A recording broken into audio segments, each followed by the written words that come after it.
મિત્રો પ્રણામ. માધવ વિદ્યા સંકુલના ઓનલાઈન ટીચિંગમાં આપ સૌનું હાર્દિક સ્વાગત છે.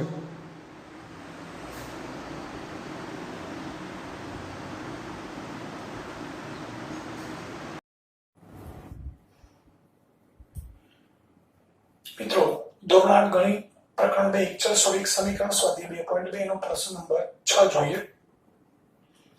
રકમ છે 3 ક્રમિક પૂર્ણાંક સંખ્યાઓનો સરવાળો 51 હોય તો તે સંખ્યાઓ શોધો. મિત્રો સમજવાનું છે 3 ક્રમિક એટલે ક્રમમાં હોતી એક પછી એક. ધારો કે પહેલી સંખ્યા 14 છે તો બીજી સંખ્યા 15 આવશે, ત્રીજી સંખ્યા 16 આવશે. પહેલી સંખ્યા 20 હોય તો બીજી સંખ્યા 21 હોય, ત્રીજી સંખ્યા 22 હોય. પહેલી સંખ્યા 45 હોય, બીજી સંખ્યા 46 હોય, ત્રીજી સંખ્યા 47 હોય. આ રીતે કોઈ પણ 3 ક્રમિક પૂર્ણાંક સંખ્યાઓ છે જેમનો સરવાળો છે 51 તો તે સંખ્યાઓ શોધો. મિત્રો અહીંયા 3 સંખ્યાની વાત કરી છે, આપણે ધારવાનું છે કોઈ એક જ માટે x. અને આપણે અગાઉ પણ વાત કરી છે કે આ 3 ક્રમિક પૂર્ણાંકો છે એમાં પહેલી સંખ્યા સૌથી નાની હોય, બીજી એના કરતા 1 વધુ હોય અને ત્રીજી બીજી કરતા 1 વધુ હોય, પરંતુ પહેલી કરતા 2 વધુ હોય.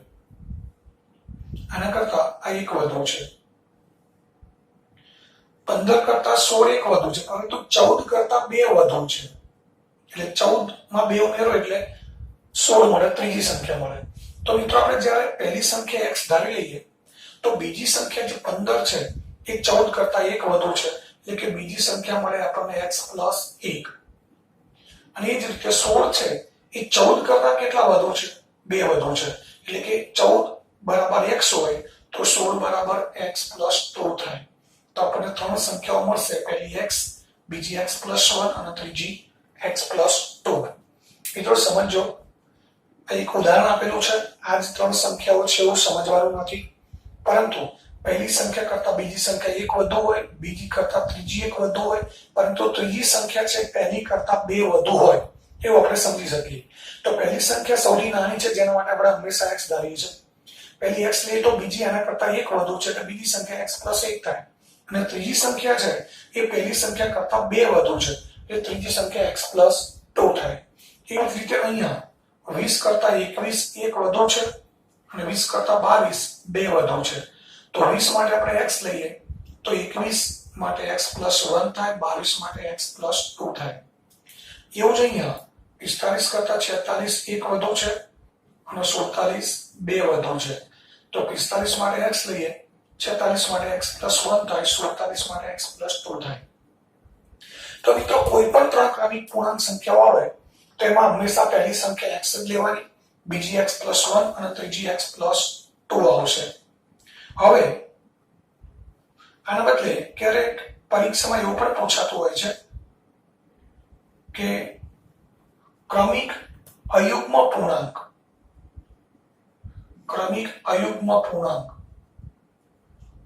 પૂર્ણાંક અથવા એકી સંખ્યાઓ. તો પહેલી સંખ્યા આપણે ધારી લઈએ 21 છે, એના પછી તો ક્રમિક 22 આવે, પણ આપણે એકી સંખ્યા જ લેવાની છે. તો 21 પછીની એકી સંખ્યા 23 આવે અને પછી એકી સંખ્યા 25 આવે. તો 21 23 25 આવે એટલે એકી સંખ્યાઓ આવે. હવે જો આપણે જોઈ શકીએ છીએ પહેલી સંખ્યા કરતા બીજી સંખ્યા 2 જેટલી વધુ છે, બીજી કરતા ત્રીજી 2 જેટલી વધુ છે, પરંતુ ત્રીજી સંખ્યા પહેલી કરતા 4 જેટલી વધુ છે. 21 માં 4 ઉમેરીએ એટલે 25 મળે. તો જ્યારે આપણે પહેલી સંખ્યા x ધારીએ તો બીજી સંખ્યા એના કરતા 2 વધુ છે એટલે x + 2 મળે. પહેલી સંખ્યા કરતા ત્રીજી સંખ્યા 4 વધુ છે એટલે x + 4 મળે. એવું જ અહીંયા 45 હોય તો અહીંયા એના પછીની એકી સંખ્યા 47 આવે અને ત્રીજી એકી સંખ્યા 49 આવે. તો અહીંયા તમે x લઈ શકો, એના કરતા 2 વધુ છે તો x + 2 થાય અને આ 49 45 કરતા 4 વધુ છે તો x + 4 થાય. તો આનો અર્થ એ થયો કે 3 ક્રમિક અયુગ્મ કે એકી સંખ્યાઓ કીધી હોય ત્યારે મિત્રો ખાસ ધ્યાન રાખજો, આ દાખલો ચોપડીમાં છે નહીં, પરંતુ પરીક્ષામાં પૂછાય તો આપણને આવડવું જોઈએ કે પહેલી સંખ્યા આપણે x લઈએ, બીજી x + 2 મળે, ત્રીજી x + 4 જ મળે. આ રીતે તો અયુગ્મ સંખ્યા હોય તો એમાં આપણને 2 પ્લસ થતી જશે એટલે પહેલી સંખ્યા x, બીજી x + 2 અને ત્રીજી x + 4 જ મળે. એ કોઈ પણ અયુગ્મ સંખ્યાઓ હોય. હવે એના બદલે યુગ્મ સંખ્યાની વાત કરી હોય, યુગ્મ સંખ્યા એટલે જેને આપણે બેકી સંખ્યા કહીએ છીએ, તો બેકી સંખ્યાની વાત કરીએ આપણે તો પહેલી સંખ્યા 22 હોય તો એના પછીની બેકી સંખ્યા આવશે 24 અને પછી આવશે 26. તો અહીંયા આપણે જોઈ શકીએ છીએ કે 22 કરતા 24 બે વધુ છે, 24 કરતા 26 બે વધુ છે, પરંતુ 26 એ 22 કરતા 4 વધુ છે. તો પહેલી સંખ્યા x લઈએ તો બીજી એના કરતા બે વધુ છે એટલે બીજી x + 2 થાય, એટલે કે 24x + 2 થાય. 26 છે એ 22 કરતા 4 વધુ છે એટલે 26x + 4 થાય. એ જ રીતે અહીંયા 46 લઈએ તો અહીંયા 48 આવે અને અહીંયા 50 આવે. તો 46 કરતા 48 બે વધુ છે, 46 કરતા 50 4 વધુ છે. તો પહેલી યુગ્મ સંખ્યા x હોય તો બીજી એના કરતા બે વધુ છે એટલે x + 2 થાય, ત્રીજી સંખ્યા 4 વધુ છે એટલે x + 4 થાય. તો મિત્રો અર્થ એ થયો કે ક્રમિક અયુગ્મ સંખ્યા હોય એટલે કે એકી સંખ્યા હોય કે યુગ્મ અથવા બેકી સંખ્યા હોય તો ત્યાં પહેલી સંખ્યા x આવે, બીજી x + 2 આવે, ત્રીજી x + 4 જ આવે, કારણ કે અહીંયા બે નો વધારો થાય છે એટલે આપણે ખાસ યાદ રાખીશું. હવે આ દાખલા ઉપર જઈએ આપણે. એમાં અહીં આપણને ત્રણ ક્રમિક પૂર્ણાંક સંખ્યાઓ કીધી છે, ત્રણ ક્રમિક સંખ્યાઓ લેવાની છે. તો આપણે ધારી લઈએ કે ધારો કે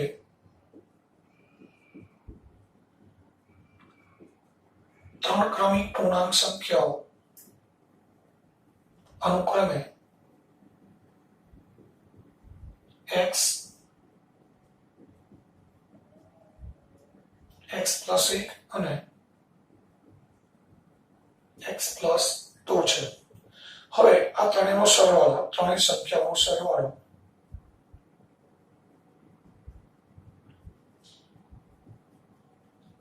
એકાવન છે. તો ત્રણેયનો સરવાળો કરી દઈએ.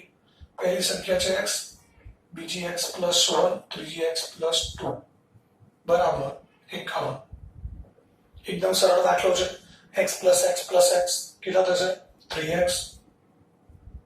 1 + 2 2 ને 3 બરાબર 1. આ આપણને એક સમીકરણ મળી ગયું. હવે આગળ બધા દાખલા કરીએ છીએ. પહેલા કોને સામે લઈ જઈશું? 3 જે પ્લસ છે એટલે સામે જશે તો માઈનસ થશે. 51 માંથી 3 બાદ કરો 48 વધે. હવે x બરાબર 48/3. 3 સામે લઈ જઈએ તો ગુણાકારમાંથી ભાગાકારમાં જશે.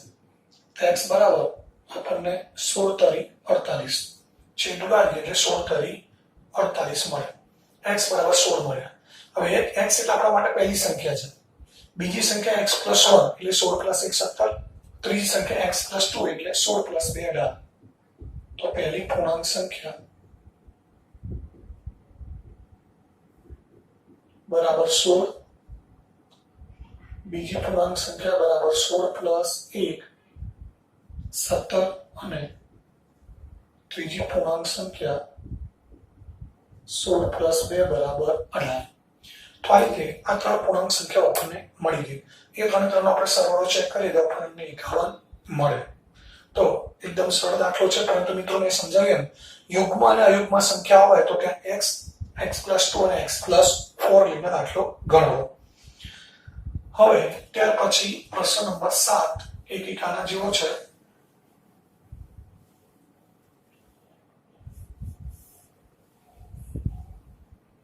પ્રશ્ન નંબર 7 ની રકમ છે 8 ના 3 ક્રમિક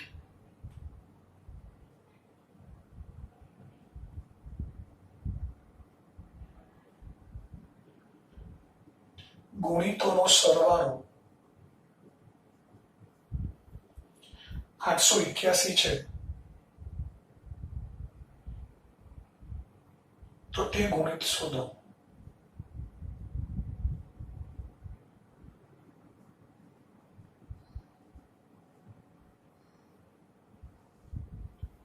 મિત્રો અહીંયા એક શબ્દ વાપર્યો છે ગુણિત. એટલે આવા શબ્દો યાદ રાખવા ખાસ જરૂરી છે, નહીં તો આપણને દાખલો આવડતો હોય પણ ગુણિત એટલે શું એ ખબર ના હોય તો આપણે દાખલો ગણી ન શકીએ.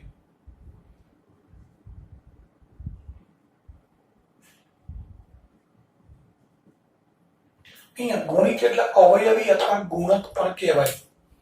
8 નો ગુણક પૂછાય, 8 નો અવયવી પૂછાય કે 8 નો ગુણિત, બધો એક જ કહેવાય.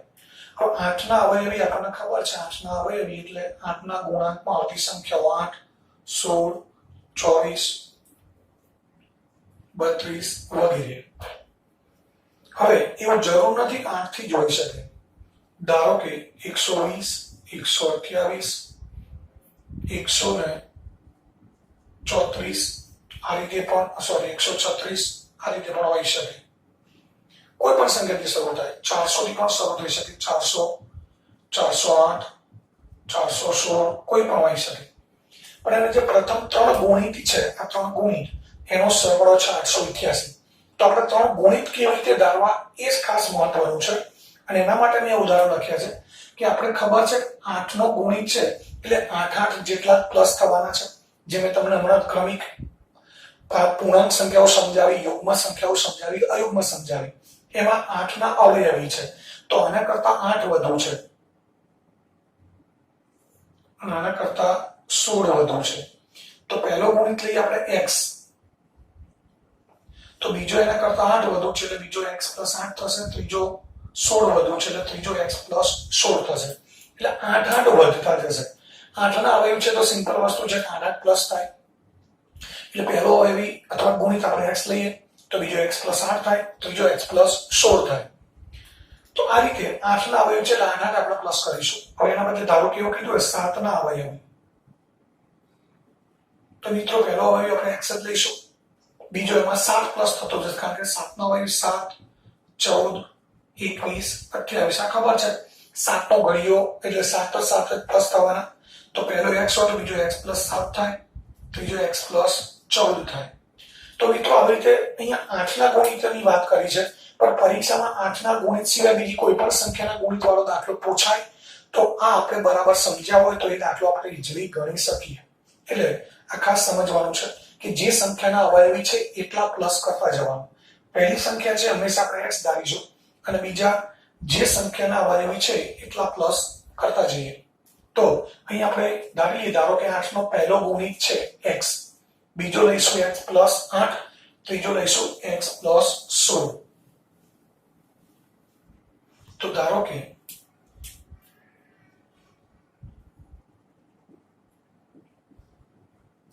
8 નો પહેલો ગુણિત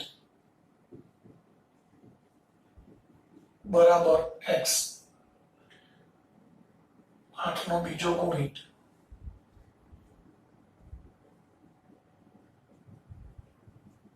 x + 8 અને 8 નો ત્રીજો ગુણિત x + 16. હવે આ ત્રણે ગુણિતોનો સરવાળો 881 છે. તો ત્રણે ગુણિતો મળી ગયા. હવે સરવાળો કરી દઈએ, એકદમ સરળ છે. ગુણિતોનો સરવાળો બરાબર 881. હવે પહેલો ગુણિત છે x, બીજો x + 8, ત્રીજો x + 16 બરાબર 881. x + x + x 3x, 8 + 16 24 બરાબર 881. હવે 24 ને આપણે બાદ કરીએ. 24 સામે લઈ એટલે માઈનસ થઈ જશે. 8 માંથી 4 બાદ કરીએ 4, 8 માંથી 2 બાદ કરીએ 6 અને 8 એમને આવશે. હવે x ની કિંમત શોધવા માટે 3 સામે લઈ જઈએ. 3 વડે ભાગાકાર કરીએ. સીધો ના ફાવે તો રફ કામમાં કરી શકો છો. અહીંયા 3 દુ 6, 8 માંથી 6 બાદ કરીએ 2 વડે, પાછળ 6 મૂકીએ 26 થાય. 3 અઠ્ઠા 24, 26 માંથી બાદ કરીએ 2 વડે, પાછળ 4 મૂકીએ 24 થાય. 3 અઠ્ઠા 24 એટલે x બરાબર 288. તો આ x એ 8 નો પહેલો ગુણિત મળ્યો. માટે આપણે લખી શકીએ 8 નો પહેલો ગુણિત બરાબર 288. 8 નો બીજો ગુણિત 288 + 8 એટલે 296 અને 8 નો ત્રીજો ગુણિત થશે 288 + ત્રીજો ગુણિત છે x + 16 એટલે x બરાબર 288 અને એમાં 16 ઉમેરી એટલે 304 મળશે. તો તો આ રીતે આજના 3 ગણિત આપણને મળી ગયા. તો મિત્રો 8ના ગણિત વાળો દાખલો છે. આ દાખલો જો બરાબર આપણે સમજ્યા હોઈએ તો 8 સિવાય કોઈ પણ સંખ્યાના ગણિત વાળો દાખલો પૂછાય તો આપણને ચોક્કસપણે આવડવો જોઈએ. એટલે આ રીતે આપણે સમજીને કામ કરીશું. ત્યારબાદ પ્રશ્ન નંબર 8.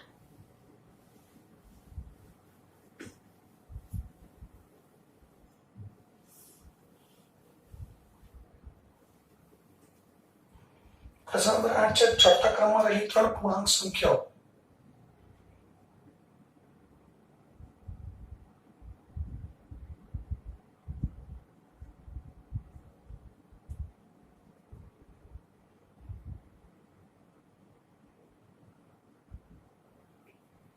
ત્રણ પૂર્ણાંક સંખ્યાઓ છે એમને અનુક્રમે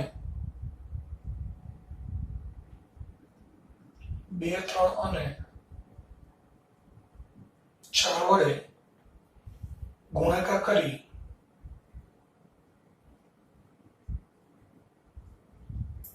અને સરવાળો કરતા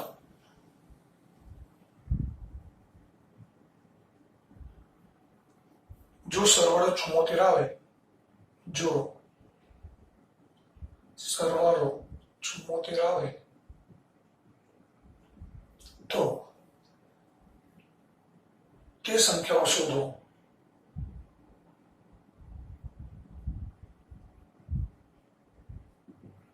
મિત્રો અહીંયા ચડતા ક્રમમાં રહેલી 3 પૂર્ણાંક સંખ્યાઓ એટલે આગળ આપણે દાખલો જોઈ ગયા હતા. દાખલા નંબર 6 3 ક્રમિક પૂર્ણાંક ચડતા ક્રમમાં એટલે પહેલી સંખ્યા 15 હોય તો બીજી 16 હોય ત્રીજી 17 હોય. આપણે આગળ જોઈએ ચડતા ક્રમમાં રહેલી સંખ્યાઓ.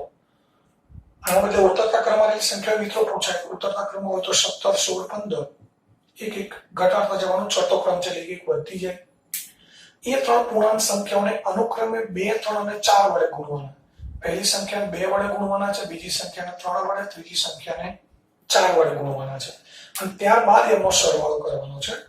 તો એ બધું પછી પણ એ પહેલા આપણે 3 પૂર્ણાંક સંખ્યાઓ ધારી લઈએ.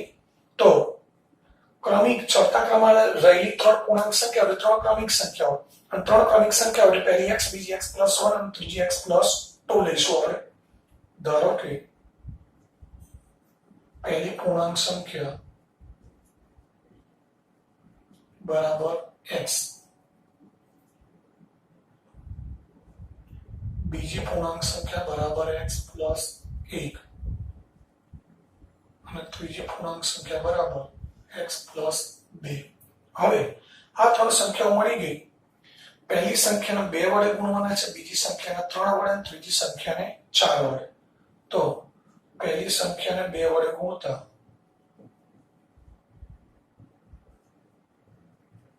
મળતી સંખ્યા, પહેલી સંખ્યાને 2 વડે ગુણીએ તો પહેલી સંખ્યા આપણી પાસે છે x અને 2 વડે ગુણીએ તો x મળે. બીજી સંખ્યા છે એને કેટલા વડે ગુણવાના છે? 3 વડે. તો 3 વડે ગુણતા મળતી સંખ્યા આખી સંખ્યાને ગુણવાના છે એટલે 3 કૌંસમાં x + 1 થશે. ત્યારબાદ ત્રીજી સંખ્યા છે એ ત્રીજી સંખ્યાને 4 વડે ગુણતા મળતી સંખ્યા બરાબર ત્રીજી સંખ્યા છે x + 2 એને 4 વડે ગુણીએ એને પણ કૌંસમાં મૂકીને ગુણવાના છે. મિત્રો આ કૌંસ વાળું ખાસ ધ્યાન રાખજો. આખી સંખ્યાને આપણે ગુણવા છે એટલે કૌંસમાં મૂકીને જ આગળ 3 વડે ગુણવા પડે. અહીં આખી સંખ્યા કૌંસમાં મૂકીને 4 વડે ગુણવાના. હવે આ જે ગુણાકાર મળ્યા એમનો સરવાળો કરવાનો છે. એ સરવાળો છે 74. સરવાળો બરાબર 74. આ સરવાળો x + 1 x + 2 નો નથી કરવાનો મિત્રો. પહેલી સંખ્યાને 2 વડે ગુણ્યા એટલે 2x મળ્યા, બીજી સંખ્યાને 3 વડે ગુણ્યા 3 કૌંસમાં x + 1 મળ્યા, ત્રીજી સંખ્યાને 4 વડે ગુણ્યા 4 કૌંસમાં x + 2 મળ્યા. એમનો સરવાળો આ 3 સંખ્યાઓનો સરવાળો કરવાનો છે. તો માટે 2x + 3 × x + 1 + 4 × x + 2 બરાબર 74. મિત્રો અહીંયા સમીકરણ બનાવવા માટે સૌથી પહેલા આપણે x જે કૌંસમાં છે એને બહાર લાવવા માટે કૌંસ ખોલીશું. કૌંસ ખોલવા માટે 3 વડે બંનેને ગુણવા પડે. એટલે 3x + 3, 4 વડે બંનેને ગુણીએ 4x + 8 બરાબર 74. હવે અહીંયા 2x + 3x + 4x, 2 ને 3 5, 5 ને 4 9x, 3 + 8 11 બરાબર 74. સમીકરણ બની ગયું. હવે x ની કિંમત શોધવા માટે પહેલા 11 ને સામે લીજીએ તો 9x બરાબર 74 - 11, 9x બરાબર 63, x બરાબર 9 ગુણાકારમાં છે ભાગાકારમાં જશે 9 7 63, એટલે x બરાબર આપણને 7 મળે. આ x ની કિંમત મળી એટલે પહેલી પૂર્ણાંક સંખ્યા થઈ 7, બીજી પૂર્ણાંક સંખ્યા x + 1 એટલે 7 + 1 8, ત્રીજી સંખ્યા 7 + 2 એટલે 9. માટે પહેલી પૂર્ણાંક સંખ્યા બરાબર 7, બીજી પૂર્ણાંક સંખ્યા બરાબર 7 + 1 8, અને ત્રીજી પૂર્ણાંક સંખ્યા 7 + 2 બરાબર 9. તો આ રીતે આ ત્રણ પૂર્ણાંક સંખ્યાઓ આપણને મળી ગઈ. મિત્રો આગળના દાખલા જેવું છે, ખાલી એક કામ વધારે કરવાનું હતું. ત્રણ સંખ્યાઓ આપણે ધારી લીધી. પહેલી સંખ્યાને 2 વડે ગુણવાના છે એટલે 2x થયા. બીજી સંખ્યાને 3 વડે ગુણવાના 3 કૌંસમાં x + 1 મળે. ત્રીજી સંખ્યાને 4 વડે ગુણવાના છે 4 કૌંસમાં x + 2 થયા. આ ત્રણ સંખ્યાઓનો સરવાળો કરવાના બદલે આપણે આ ત્રણ સંખ્યાઓનો સરવાળો કરવાનો છે. એટલે 2x + 3x + 1 + y2x + 2 બરાબર 74. આપણે કૌંસ ખોલી લીધો. કૌંસ ખોલીને સજાતીય પદો 2x 3x 4x, જેનો સરવાળો 9x થાય. 3 + 8 11 બરાબર 74. સમીકરણ બની ગયું. સમીકરણ ઉકેલતા આપણને x બરાબર 7 મળે, જે પહેલી પૂર્ણાંક સંખ્યા છે. બીજી x + 1 એટલે 8 અને ત્રીજી x + 2 એટલે આપણને 9 મળે. તો મિત્રો આ રીતે દાખલા સમજી વિચારીને ગણી લેવાના છે.